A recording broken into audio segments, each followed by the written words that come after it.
Good morning. Good morning sir. आज हम पढ़ेंगे कौन सा चैप्टर बताइए? Third chapter. थर्ड चैप्टर आपका यूपी बोर्ड का है कौन सा? दो चरों वाले रैखिक समीकरण युग्म ना। दो चर रैखिक समीकरण क्या होता है देखिए, दो चर नाम से ही मालूम चल रहा है दो चर होगा। A X plus B Y plus C बराबर zero. A X plus B Y plus C बराबर जीरो, इस प्रकार का जो समीकरण होता है उसको बोलते हैं दो चरों वाला समीकरण। युग्म का मतलब होता है कि ऐसे ही एक समीकरण और रहेगा, ठीक। तो ऐसा ही एक समीकरण और रहेगा तो एक्स वाई तो वही रहेगा, बाकी ए बी सी की जगह अंक बदलेंगे, ठीक। तो ए बी सी क्या है इसमें बताइए क्या है? ए बी सी ये अचर है, क्या है? और एक्स वाई क्या है? ये चर है।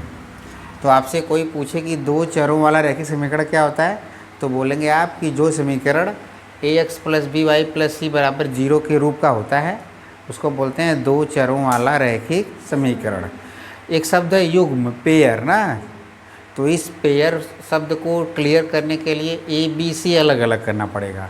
ए बी सी अलग अलग करने के लिए आपको A one X plus B one Y plus C one बराबर zero, A two X plus B two Y plus C two बराबर जीरो। तो इस टाइप का ये मेन इसका स्टैंडर्ड फॉर्म है जो क्लास 10th लेवल का आपका है चैप्टर। इस ऐसे रहेगा तो वही समझो मेन है। जितने भी सवाल आएगी सब इसी फॉर्म में आएंगे ना। A one X plus B one Y plus C one बराबर zero, A two X plus B two Y plus C two बराबर जीरो। तो इसमें आपको वर्ड प्रॉब्लम भी आएगी, इसको हल करने की दो तीन विधियाँ आएंगी। ग्राफी विधि पिछले साल से कट गई है सिलेबस से, तो ग्राफ इसका नहीं पढ़ना है। इसके हल का नेचर पढ़ना है। इसके हल का क्या पढ़ना है? नेचर। नेचर मतलब कि इसके लक्षण पढ़ना है कि इसके जो मूल आएंगे, ग्राफ खींचा जाएगा दोनों का, तो ग्राफ खींचने के बाद इसका जैसा मूल आएगा तो बताएंगे कि दोनों रेखाएं एक दूसरे को प्रतिच्छेद करेंगी, कि समांतर होंगी कि संगामी होंगी, ठीक। तो कैसे मालूम चलेगा बिना ग्राफ खींचे? तो लक्षण है केवल ग्राफ कटा है, तो बिना ग्राफ खींचे कैसे बताएंगे इसके लक्षण? दो सरल रेखाओं के लक्षण। यक्स और वाई पे एक घात है, इसका मतलब ये सरल रेखा का समीकरण है। किसका है? सरल रेखा। कक्षा 11 में आप जाओगे ना तो आपको पढ़ना पड़ेगा सरल रेखा, ठीक। तो यहाँ से ही कुछ पार्ट इसका लिया जाएगा। तो ये दोनों सरल रेखा है और यक्स वाई पे अगर घात दो हो जाएगी तो ये सरल रेखा ना होकर के वक्र हो जाएगा। क्या होगा? वक्र, कर्व। तो हमको यहाँ पे क्या पढ़ना है? इसका सरल रेखा। तो सरल रेखा वाला पार्ट पढ़ने के लिए इसके देखिए हल कितने होते हैं। जैसे दो रेखा है एक दूसरे को काट दे रही है, ठीक। ये वाली रेखा मान लो ये है, ये वाली रेखा मान लो ये है, तो दोनों रेखाएं एक दूसरे को जहाँ पे काटेंगी वही उसका हल होगा, ठीक। तो दोनों रेखाओं का प्रतिच्छेद बिंदु जो होगा वो उसका हल होगा, लेकिन वो हल एक ही होगा। और अगर दो रेखाएं एक दूसरे को मान लो समांतर पे मिल रही हैं, दो रेखा समांतर कहीं मिल नहीं रही हैं, तो दोनों का कोई प्रतिच्छेद बिंदु हो नहीं रहा है। जब प्रतिच्छेद बिंदु नहीं होगा तो कोई हल नहीं होगा इसका, ठीक। एक रेखा है, एक रेखा इसके ऊपर से जा रही है, तो जो रेखा पहली वाले का कुछ पॉइंट ले लेंगे वही रेखा दूसरी वाली का भी पॉइंट होगा। तो इस टाइप की रेखाओं के अनंत हल होते हैं।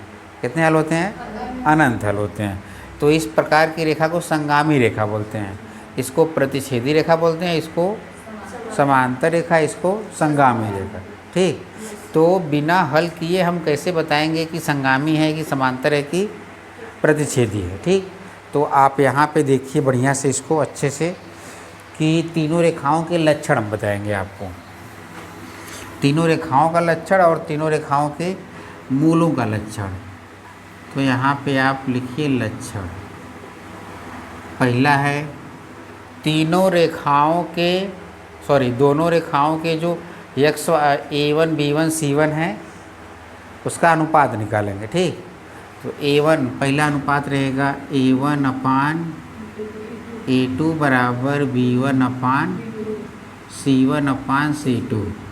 एक ठो अनुपात बनेगा A1 अपान A2 बराबर B1 अपान B2 equal to not C1 अपान तीसरा वाला अनुपात बनेगा A1/A2 equal to not equal to B1/B2 not equal to C1/, या तो तीनों अनुपात बराबर हो सकता है, या तो दो अनुपात बराबर या होगा, या तो कोई अनुपात बराबर नहीं होगा। ठीक, तीनों अनुपात अगर बराबर होगा तो रेखाएं कैसी रहेंगी? तो रेखाएं कैसी रहेंगी बताइए? संगामी रेखा रहेगी।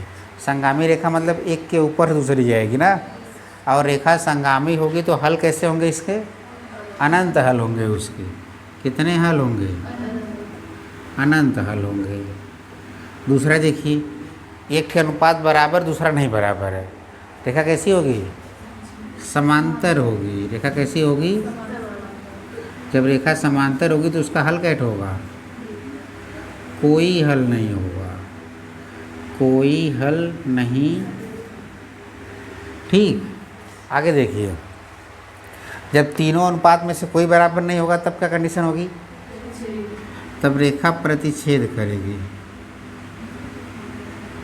प्रतिच्छेदी रेखा होगी तब, और इसका कैट हल होगा?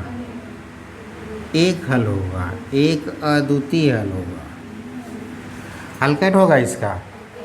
एक हल होगा। ठीक, तो ये हो गया आपको लक्षण इसका। तीनों दो रेखा दी होगी, दोनों रेखाएं अगर संगामी होगी तो तीनों अनुपात बराबर होगा, समांतर होगी तो एक ठो अनुपात बराबर होगा, और प्रतिच्छेदी होगा तो कोई भी अनुपात बराबर नहीं होगा। अगर सवाल में पूछेगा कि अनंत हल का सूत्र बताइए तो आप ये बता दोगे। बहुविकल्पी में जान जाइए कि इतने से आपको 2 नंबर मिलना ही तय है, फिक्स है बोर्ड एग्जाम में। ठीक, तो आप देखिए इस पर कुछ सवाल है आपको हम बताएंगे अब। तो पहले इतना आपको अच्छे समझ में आ गया होगा। ठीक, देखिए इस फार्मूले पे एक सवाल यहाँ पे पूछी गई थी 2024 के। अभी इसी साल के बोर्ड में एक क्वेश्चन आया था। देखिए 2024 में एक क्वेश्चन आया था, 2x + ay = 1, 3x - 5y = 7 का कोई हल नहीं है तो a का मान बताइए। यहाँ पे देखिए लिखा है कोई हल नहीं है। कोई हल नहीं शब्द मिलेगा तो आपके दिमाग में ये फार्मूला आ जाना चाहिए ना।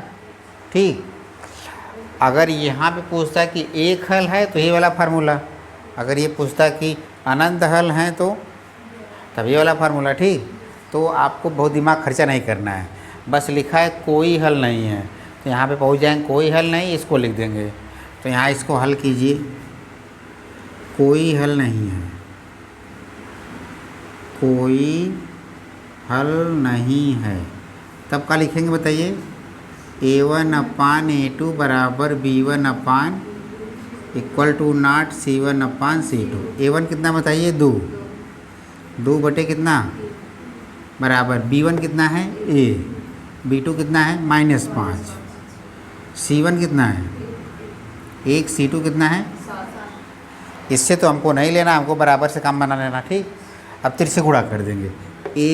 A का गुणा 3 में करेंगे तो ये हो जाएगा 3A = 2 × 5, A बराबर हो जाएगा -10 बटे।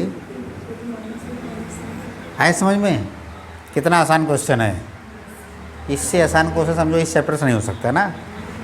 चलिए अगला क्वेश्चन देखिए, यहाँ पे लिखा है kx + 3y = -3 और ये 12x + ky = -k अनंत हल हैं।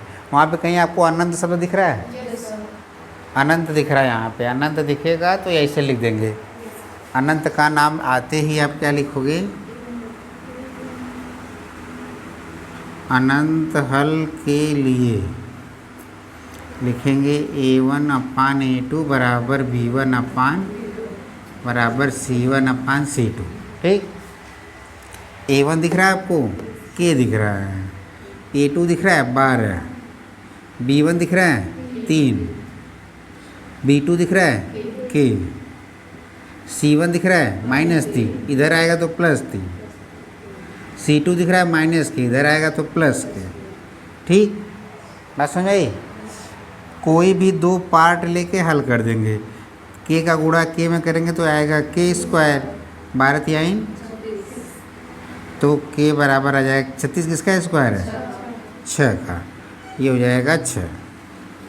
आ गया समझ में? ये देखिए 4x + py + 8 = 0, 2x + 2y + 2 = 0। ठीक, कह रहा है पी के किन मानों के लिए अद्वितीय हल होगा। अद्वितीय हल आपको दिख रहा है वहाँ पे। अद्वितीय बोलो या तो एक बोलो। अद्वितीय का मतलब होता है वैसा और कोई नहीं हो। ठीक, तो अद्वितीय का मतलब है कि ये तीनों में से कोई अनुपात बराबर नहीं होगा। ठीक, तो तीनों अनुपात बराबर नहीं होगा तो अद्वितीय शब्द के लिए ये लिख देंगे फार्मूला। तो लिखेंगे ऐसे, यहाँ पे देखिए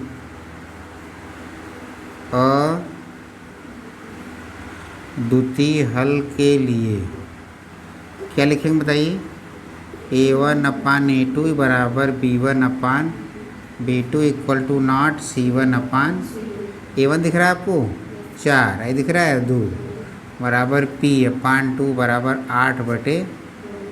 ठीक, आप ध्यान से देखिएगा इसको। तो इससे गुणा कर देंगे, इसका गुणा इसमें करेंगे तो ये हो जाएगा 4 दूनी 8, ये हो जाएगा कितना 2P। फिर ये P इक्वल टू नॉट 4 होगा।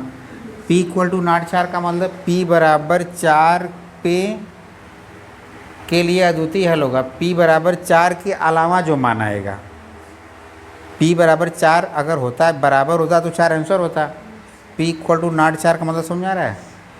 P बराबर 4 को छोड़ के जितने भी मान होंगे 4 के अलावा चाहे जो मान होगा 1 2 3 5 7 चाहे जितने भी मान हैं, जितने भी संख्याएं हैं 4 को छोड़ के जो भी मान होगा वही उसका आंसर होगा। ठीक, तो इसका आंसर होगा 4 के अतिरिक्त P का कोई भी मान हो सकता है। एक चीज़ बहुत इम्पॉर्टेंट है, बहुत लोग यहीं पे आंसर लिख के छोड़ देते हैं ना, तो ये गलत माना जाएगा। तो आप इस चीज़ को बताओगे कि 4 के अतिरिक्त P का मान कुछ भी हो सकता है। ठीक, तो आज आपको ये तीनों फॉर्मूला समझ में आया। आप जैसे यहाँ पे एक चीज़ और ध्यान दीजिए, अद्वितीय शब्द की जगह अगर प्रतिच्छेदी बोलता तब भी आप यही लगाते, यही वाला फार्मूला। कोई हल नहीं होगा की जगह समांतर शब्द यूज़ कर सकता है बोर्ड में, और अनंत हल की जगह क्या यूज कर सकता है, संगामी। क्लियर हो गया।